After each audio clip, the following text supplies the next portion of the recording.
Look at the warm-up of the Lilith. As you can see, the temperature light is flashing, which means it's not ready. The steam pressure is now getting up to 1 bar, and that's going to be a while before this machine is ready, because we're going to see that in a moment. Let's have a look at the innards, and we'll see where this temperature, what this temperature light is based on. Here is the inside of the machine. We have the boiler, and if you look at right here, this is the heat exchanger. Let's see if we can get it close up here without myself burning my fingers or the cell phone. And you see this pipe here to the group is the water supply and the thermosiphon in. If you look below that,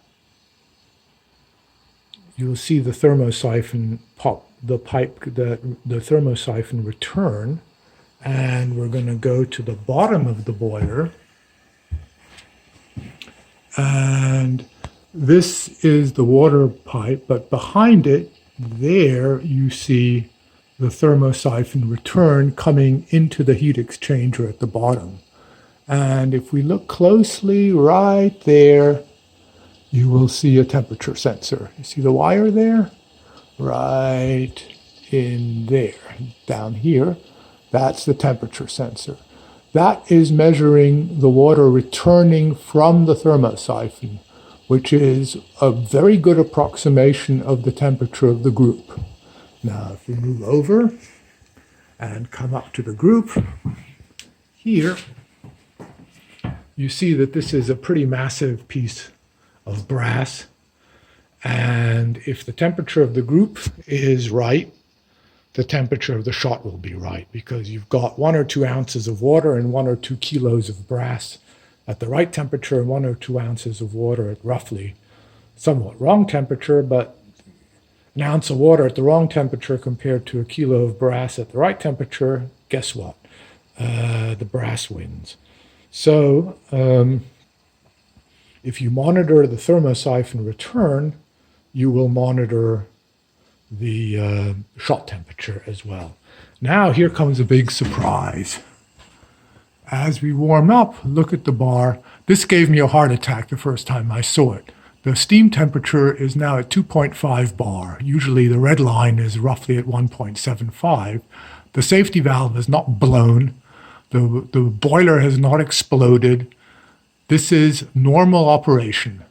The steam pressure goes up to about 2.75 bar to goose this group up to temperature as quickly as possible. The whole warm-up takes about 25 minutes.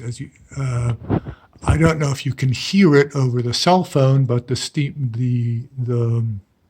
heater is now turned off, and the steam pressure is slowly going to drop back to about 1.75 bar, and when it gets there, the flashing temperature light will turn on full on, and it'll be ready to brew. It'll take another 10 minutes or so for that to happen. In the meantime, we're going to look at some of the other features of this machine. If we come down here, I left and remove this. This is beneath the drip tray. Also, this machine is what you buy is what you don't see, and one of the things you don't see is the temperature selector. I have it at 1, which is an intermediate temperature. You can put it to 0, which is the middle position, which is a low temperature, about 90 degrees, or you can pop it up to 2, which is about 95 centigrade. But I like it at around 92, so here we are. There is, you see there's a lot of water in here. There is a hidden spout beneath this fold, which goes from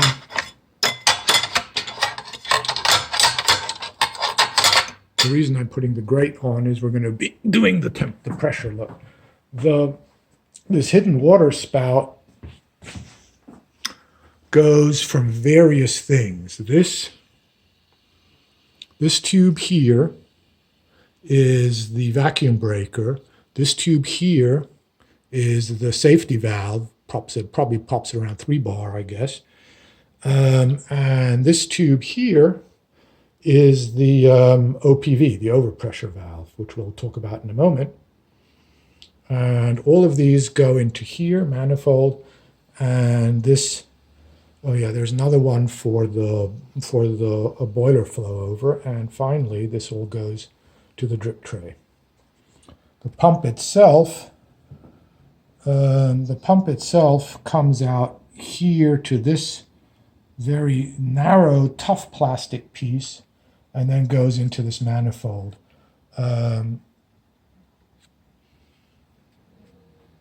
This is from the boiler, or this is a safety overpressure valve. This is the adjustable overpressure valve. You just heard the pump run a little bit. The pump goes, we're going to go down to what you really don't see, and what you're really buying is this little robot controller.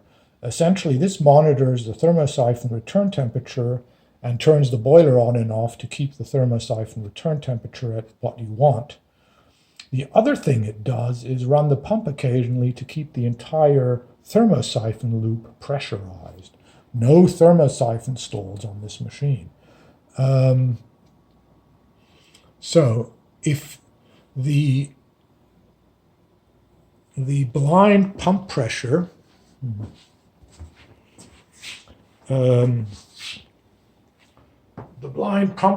if we'll look at, this is a blind basket,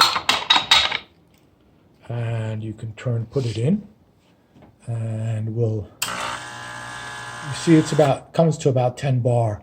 We're getting ready for being at shot temperature, but we're going to turn on the pump, and you see how slowly this pump ramps up and how gradually, rather different. The noise is because the case is off and everything is vibrating.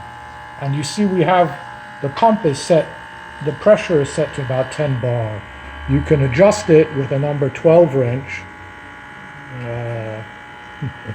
right here, and putting it to the OPV right there, and turning it.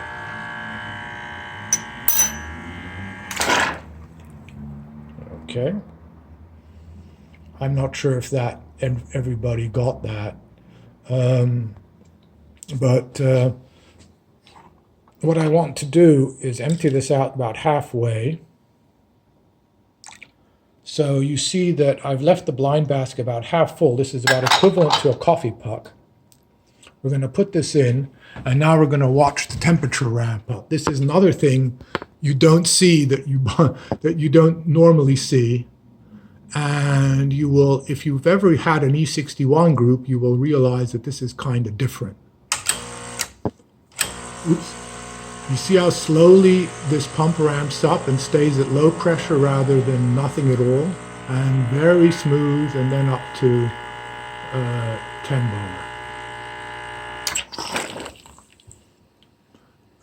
That ramp up is really different from the usual E61 ramp up, which is that you don't see any pressure at all for about 5-6 seconds and then ramping up very quickly to 10 bar.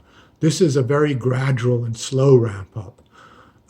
What this buys you is that you can use finer grinds at the same weight as usual. As you see, the boiler pressure is now down to about just over 1.75 bar. The ready light is still flashing, so we've got a little while to go. I think I've spoiled the warm-up speed by doing these back flushes. Anyway, let's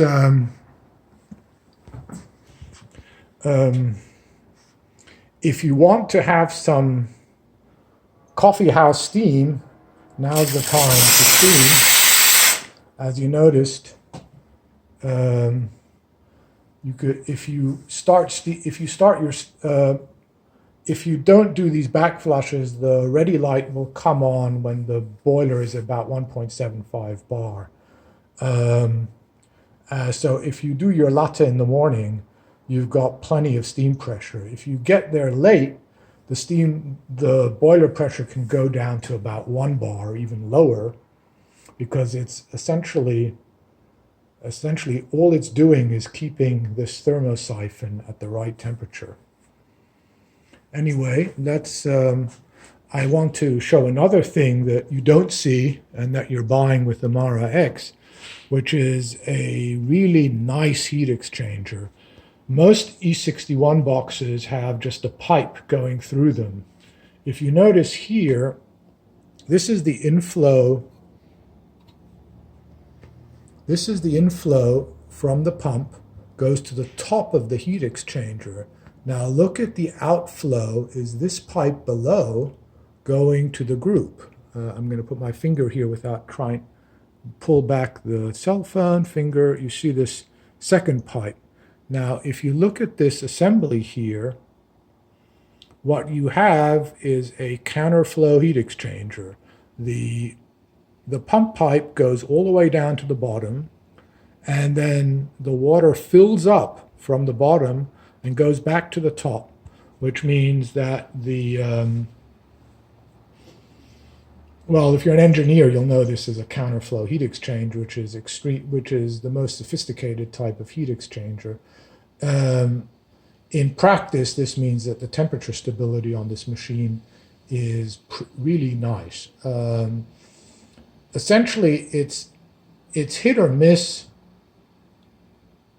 It's about 2 degrees Celsius plus or range of what shot temperature you'll get. But when the shot is being made, it stays rock steady. The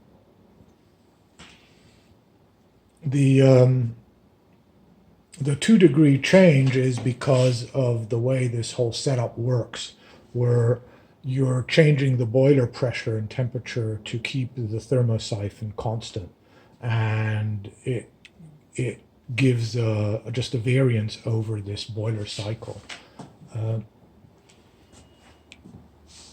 In any case, another thing, this is true of all E61 boxes.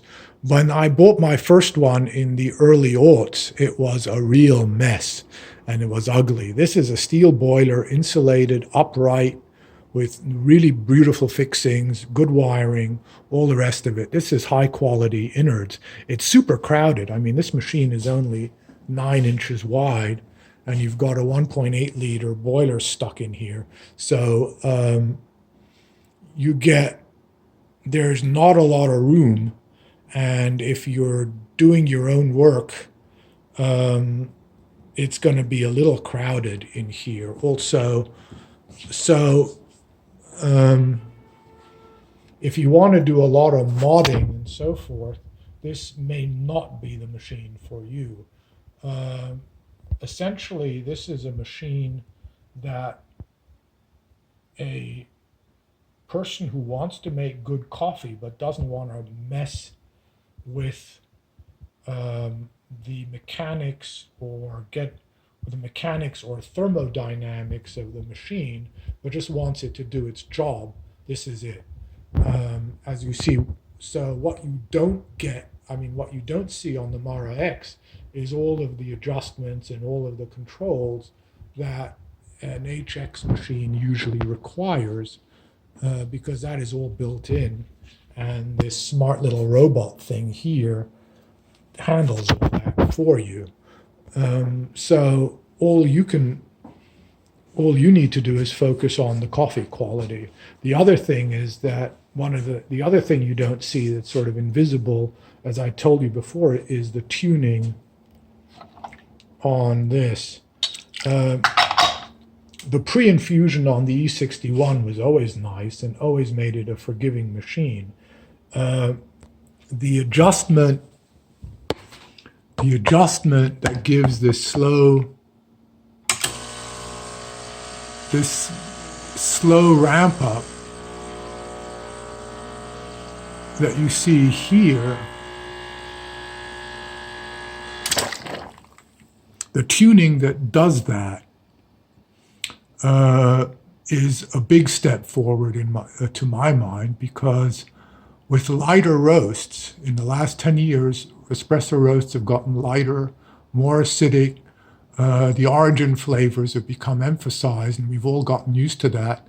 And we don't want dark, bitter espressos anymore. We want them slightly brighter and slightly sweeter.